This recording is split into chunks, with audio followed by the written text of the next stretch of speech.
3 years ago, filmmaker Rob Stewart presented his powerful film Revolution at the Burlington Green Youth Summit. Our next eco-hero is Julia Barnes, and she was so inspired by Rob and his film that she quite suddenly decided to embark on a pretty remarkable and epic journey of her own. Let's begin by watching the screen and checking out a trailer from Julia's own award-winning film. Then you can welcome her to the stage.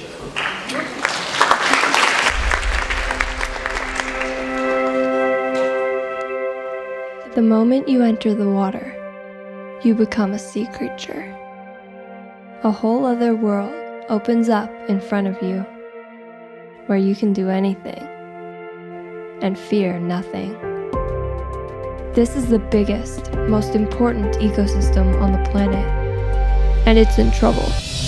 The basic chemistry of our ocean is changing faster than it has ever changed in the history of the planet. We're seeing very, very major effects on reef systems already. 100 million sharks a year killed by humans. There will not be any fish by 2048 if we continue to do what we're doing right now. It is ecological insanity. We're bringing on a mass extinction in the oceans, and that's something that will change everything on our planet. It's a crime, not just of the century, but a crime of all time. And without the oceans, we literally will die. I set out to make a movie because I believed that if people knew what was going on, they'd do something about it. Big changes do happen all the time, and they don't happen because governments decide the right things. They happen because people create that change. This is our task. It's not about, are you going to be a doctor, or a lawyer, or a secretary? It's about, how are you going to change the world? When everything you love and everything you depend on is in jeopardy, action is no longer an option. It is a necessity. We will be the ones that will be suffering from what the governments are not doing today. It's not future generations, but it's us right now.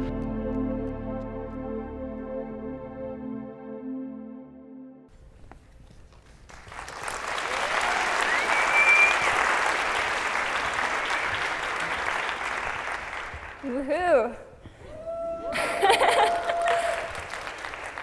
Hi, I'm Julia. I made a little documentary called Sea of Life, and today I'm going to tell you all about the journey that it took to make this movie.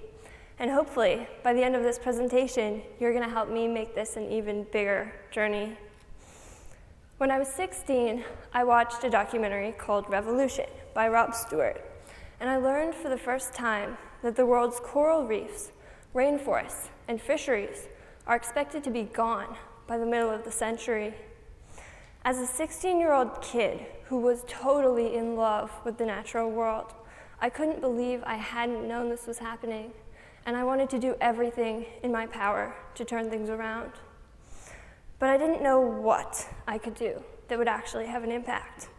So when I got home, I went on YouTube, and I looked up every talk and every interview Rob had ever done, trying to find an answer. And I kept hearing the story of how he made shark water. How he went out at 22, having never shot a video camera before, and made a movie that changed the world. So I realized film is a really powerful weapon to create change. And about a week after watching Revolution, I bought my first video camera, enrolled in a scuba diving course, and set out to make a movie. Now, I didn't know anything about filmmaking, but the one thing I did know was that making this film was going to force me to do everything I'd ever been afraid of. Because as a kid, the two things that freaked me out the most were the idea of scuba diving and flying on airplanes. And I was going to have to do both of those things a lot if I was going to make this movie. But the plan that I had going into this was that I was going to go down to the Florida Keys, which was the only place in North America with living coral reefs. I would film for about a week underwater, interview some scientists, bring it all back, throw it together, and make a movie that would show people the beauty and importance of the underwater world, and hopefully inspire them to want to fight for its protection. So I got certified as a diver, went down to the Florida Keys with my underwater housing, jumped off the back of a boat, and I was underwater for the very first time in the ocean. You open your eyes underwater and it's a sensory overload. Everything looks, sounds, and feels different underwater.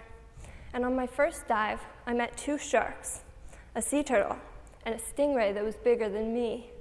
And I thought this was the coolest, most amazing thing I'd ever done in my life. I came up from this dive feeling so happy. I had just done everything that ever scared me and come out alive. And on top of that, it looked like I was well on my way to making this movie and saving the world that I love. But I went for dinner that night at a restaurant in the Keys, and this restaurant was decorated with all sorts of pictures from the past, pictures from the Florida Keys of 50 years ago. The moment I laid eyes on one of those photographs, I realized that this beautiful world I thought I had been filming in was actually a degraded version of its former self. If you look at the type and the size of species that they were taking out of the ocean back then, you realize that the underwater world must have looked radically different from the way it does today. This is a sawfish. They're a highly endangered species. I've never met one underwater, and I probably never will. They are so rare. But they were taking them out of the ocean in vast numbers back then. The same thing was happening with sharks of all sorts and varieties. And these are just a few photographs that I'm showing you guys. But if you look through the archives, the Library of Florida, you'll find hundreds of photographs just like these. They were just stripping the megafauna out of the ocean. And as a result, the underwater world in the Florida Keys is radically different today. Grouper, the biggest one I've ever seen underwater, was maybe 2 feet long. They used to be massive. So the underwater world has changed dramatically in the last 50 years. And the situation with coral reefs is no different. This is a picture that was taken in 1975, and another picture that was taken in exactly the same location in 2014. So you can see the extent to which the reef has degraded. And while there are still some places in the Florida Keys with living coral reefs, there is nothing remotely similar to that 1975 picture. That just doesn't exist anymore. And this is happening all around the world. Worldwide, 50% of coral reefs are gone, and we're on track to lose all of them by the middle of the century. So I kind of realized after taking this trip to Florida that finding a healthy coral reef to film was going to be a lot harder than I'd ever imagined. And this little movie that I thought I could finish in less than a year ended up taking 3 years and taking me to 7 different countries all around the world on a kind of quest to find a healthy coral reef and to figure out how we're going to save them. In order to do that, I would need to understand corals a little bit better. So, show of hands, how many people think corals are animals? How many people think corals are plants? They're actually a combination of both. Corals are animals with tiny plants that live inside their tissue. The plants photosynthesize and create nutrients, which the corals need to survive. And over years of striving for sunlight, corals build skeletons out of calcium carbonate. The skeletons form structures, which create reefs. And coral reefs are home to 30% of the life in the ocean at some stage in their life cycle, which is pretty remarkable considering they cover less than 1% of the seafloor. So corals are really amazing ecosystem. They can be home to thousands of different species. And all these species are living really closely together. So they form complex, interconnected relationships. So it's a really amazing natural community if you can find a healthy coral reef. But healthy corals are becoming harder and harder to find. Why is this happening? Ocean acidification is the biggest issue on the planet right now. Most of the carbon dioxide that we put up into the atmosphere doesn't stay in the atmosphere. It gets absorbed into the ocean, making the ocean more acidic. And in a more acidic environment, any animal that builds a shell or a skeleton can't form. And that's most life in the ocean, including coral reefs. But it also includes plankton. Plankton form the base of the entire marine food web. They feed the ocean. But they're also responsible for producing most of the oxygen in the air that we breathe.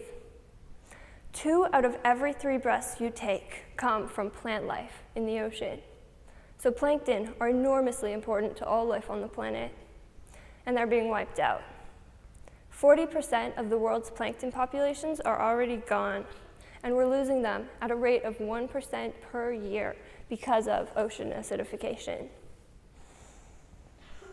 So I knew that ocean acidification was this massive issue, and I also knew that it was being caused by our release of carbon dioxide into the atmosphere. So I set out to try and figure out how we're going to curb those emissions. And what I learned was that environmental organizations had been working to reduce carbon emissions for decades. So when I found out that these groups were organizing the largest rally for the environment in history, I jumped at the opportunity to join them. I got on a bus with a group called Toronto 350 and went down to New York City for the People's Climate March. Governments were meeting in New York for a pretty massive climate summit, and 400,000 people from across North America gathered in New York to send a message to those governments that there is enormous public support for reduction in carbon emissions and that we want a living world. Despite this, governments didn't come to an agreement that day, but there was a lot of hope that we were building pressure for the next big environmental conference called COP21, which was coming up in Paris. And in the year leading up to COP21, people rallied in different cities all around the world, putting pressure on these governments.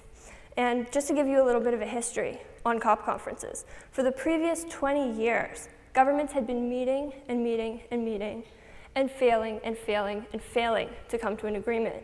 But then COP21 came around, and all of a sudden people started talking, maybe this was going to be the year, governments are finally going to do it and get an agreement to reduce emissions. And they did.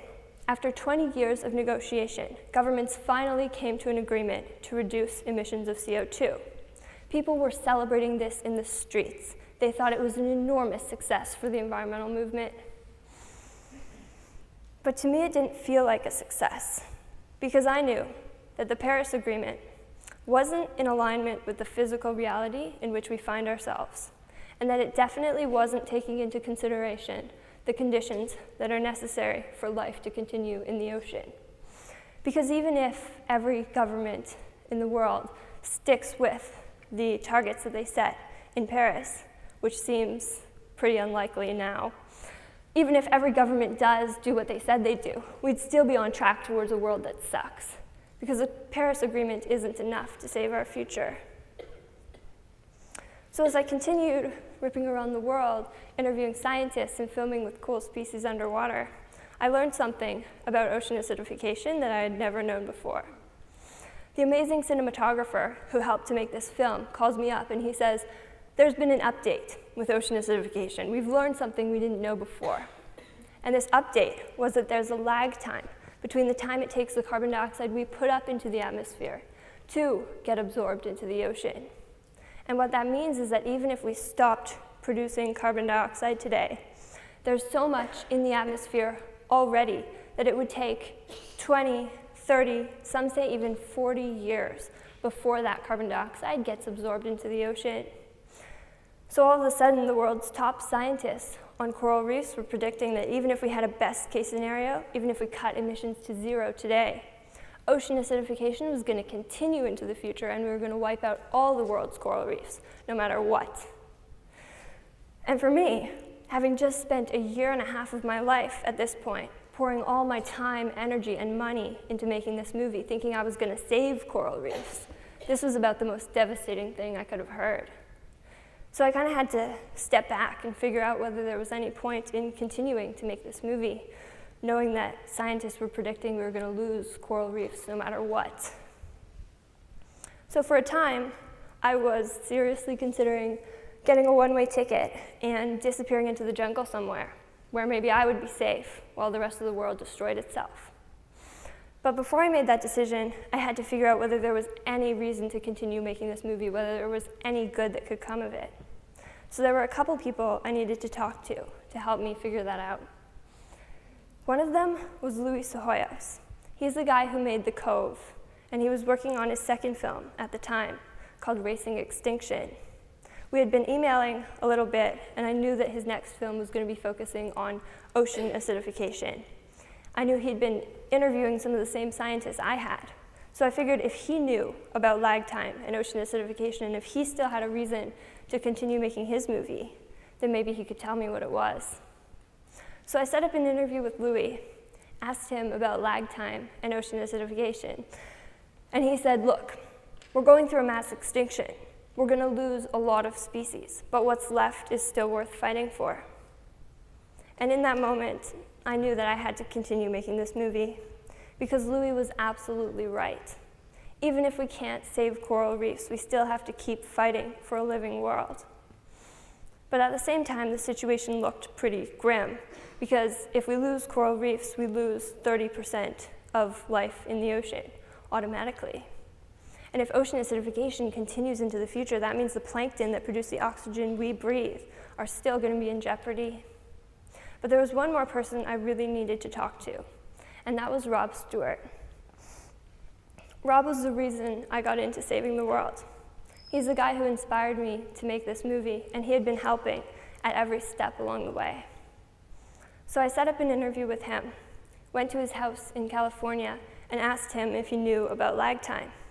And he said, yeah, but it doesn't mean we're going to lose coral reefs. All it means is that we have to sequester carbon dioxide out of the atmosphere, not just stop emitting it. And the moment he said that, it turned everything on its head. All of a sudden, it was like, all right, maybe we can still save coral reefs. Maybe we can get things right. So I started looking into sequestration. 75% of the forests are gone from the land. Apparently, if we let those forests come back, we could sequester more carbon dioxide than what we've emitted since the beginning of the Industrial Revolution. The same is true of fish. It's a little known fact, but deep sea fish, when they sink to the bottom of the ocean, they pull carbon down with them. And right now, 90% of the fish are gone from the ocean. Could you imagine how much carbon dioxide we could sequester if we let that life come back? We know from examples of places where we've stopped fishing that life can come back to the ocean really quickly. There's a place called Cabo Pulmo in Mexico.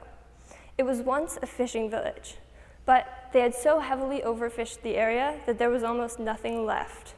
So the people decided to create a marine protected area. They banned fishing, and within 10 years of doing so, the biomass, the amount of life in the ocean, increased by 450%. Fish were thriving again in Cabo.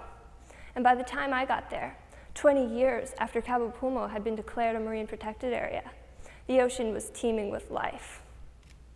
I remember being on a dive, spinning around in a circle, and there were fish all around me. I called it a fish tornado because there were so many of them. So we know that given the chance, life will come back to the ocean. But right now, industrial fisheries are destroying life in the ocean. We've wiped out 90% of the fish in the ocean already, and we're on track to lose all of them by the middle of the century. Industrial fisheries are subsidized more than the total value of their catch. Every year, industrial fisheries waste 54 billion pounds of fish as bycatch, fish that are caught, brought out of the ocean, and thrown back because they weren't the target species.